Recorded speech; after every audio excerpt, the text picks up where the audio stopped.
Abstractive visions of the divinity enjoyed by Most Holy Mary.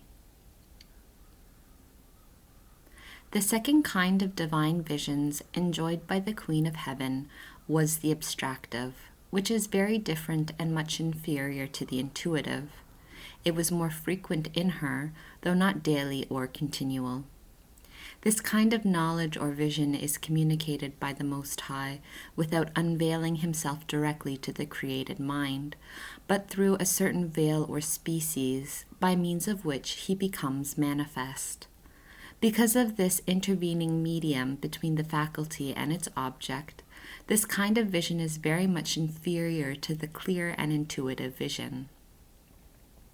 It does not involve the real presence, though it presupposes it intellectually in an inferior way. Although the creature knows that it is nigh to the divinity and discovers the attributes, perfections, and mysteries which, as in a mirror of the will, God wishes to show and manifest, yet it does not feel and is not aware of his presence so as to enjoy him with complete satiety. Nevertheless, this is a great, rare, and next to the clear vision, a more excellent favor than any other, although it does not require the light of glory, but only the light appropriate to the species themselves, and not even the ultimate disposition and purification proper to the light of glory.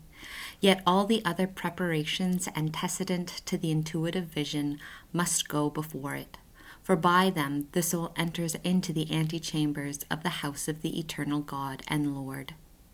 The effects of this kind of vision are admirable, for besides the exalted state which it presupposes in the soul, and which raises it above itself, it inebriates the soul with an ineffable and an inexplicable delight and sweetness, inflaming it with divine love, transforming it and causing a forgetfulness of and an aversion toward all earthliness and toward itself, so that already the soul does not any more live in itself, but in Christ, and Christ in it.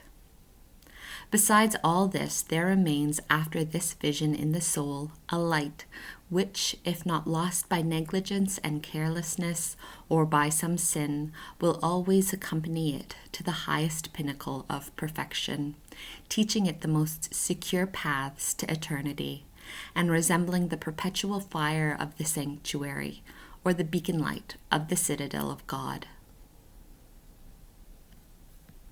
These and other effects were caused in our sovereign queen by abstractive vision, and to such an eminent degree that I cannot give an explanation of my concept in words. But some idea will be obtained if we consider the condition of that most pure soul, in which there was not the least hindrance either of lukewarmness, nor of the least defect, no indolence or forgetfulness, no negligence or ignorance, nor the least inattention, but in which, on the contrary, was the fullness of grace and of ardent love, unfailing diligence, perpetual and unceasing praise of the Creator, the utmost solicitude and readiness to give him glory, and a preparation which allowed the powerful hand of God to operate without opposition or hindrance whatever. She was favored with this kind of blessed vision in the first moment of her conception, as I have already related before, and will relate afterwards many times in the course of her most holy life. Intellectual visions and revelations of the Most Holy Mary.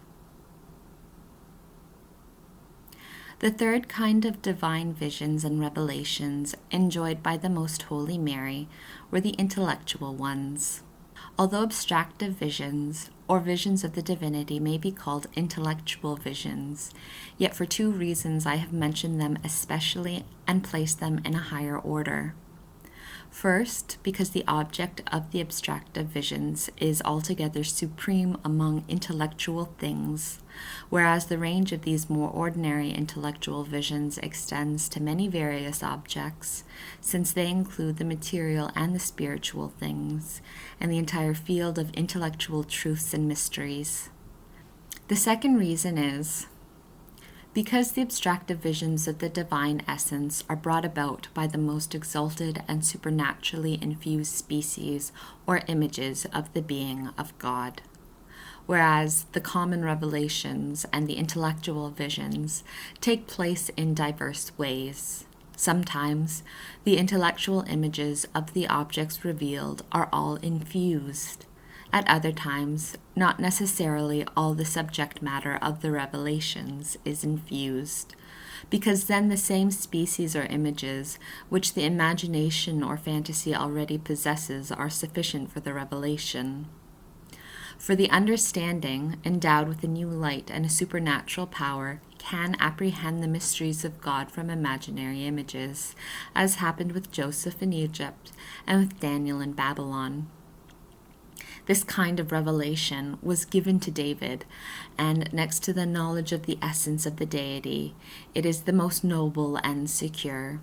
For neither the demons nor the angels can infuse this supernatural light into the understanding, since they can only cause images and fantasies in the imagination.